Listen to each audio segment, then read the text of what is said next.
All right, folks, let's talk about something that's always on our screens, invading our lives. And no, I'm not talking about my mother-in-law's FaceTime calls. I'm talking about the glorious, ridiculous world of pop culture. It's like a never-ending soap opera, but with more explosions and CGI.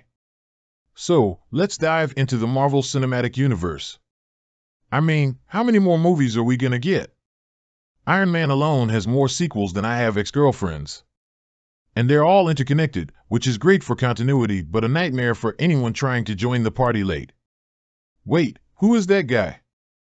Oh, that's Thor's cousin's roommate who once borrowed Captain America's shield to prop up a table. You didn't see the post-credits scene in Ant-Man and the Wasp? Amateurs. And then there's DC. Oh, DC, bless their hearts. They're like the kid at school who's always trying to outdo the cool kids, but just ends up eating glue. Hey, look, we have a gritty Batman. And a dark Superman. Cool story, bro, but why does Aquaman look like he walked out of a Jason Momoa wet dream? Seriously, this dude went from talking to fish to being a part-time model for GQ, Atlantis Edition. Now, let's shift gears to the music industry. Remember when musicians played instruments? Now, it's like every song is created by a drunk cat walking across a keyboard. Autotune is so rampant, I'm pretty sure my toaster could get a record deal. And these names: Lil this, Young that, Young Thug, Lil Pump, Lil Young Thug Pump. It's like the rap industry rated a kindergarten class for aliases. And let's not forget reality TV. How could we? It's like the cockroach of television, no matter how much you want it to go away, it just won't die. The Bachelor, because nothing says true love like a bunch of strangers competing for a rose. It's like watching a nature documentary where all the animals are trying to mate with the same peacock. Speaking of peacocks, the Kardashians. These people are famous for, what exactly? Being famous? It's like a paradox wrapped in an enigma wrapped in a surgically enhanced butt.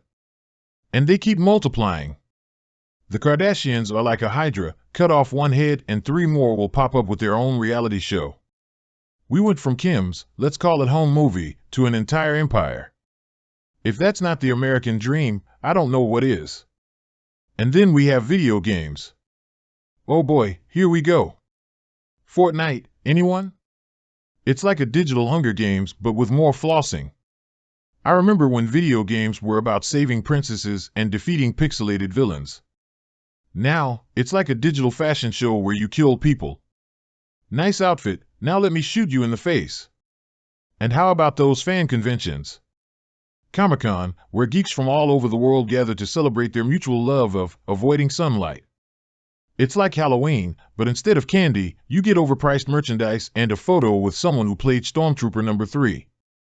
Lastly, let's talk about social media influencers. Influencers, because clearly, we need more people influencing our lives.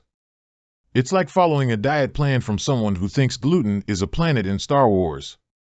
Instagram models telling us how to live our best life while they're taking selfies on a beach in Bali, sponsored by some detox tea that's probably just repackaged laxatives. So, in conclusion, pop culture is a wild, absurd, and sometimes terrifying place.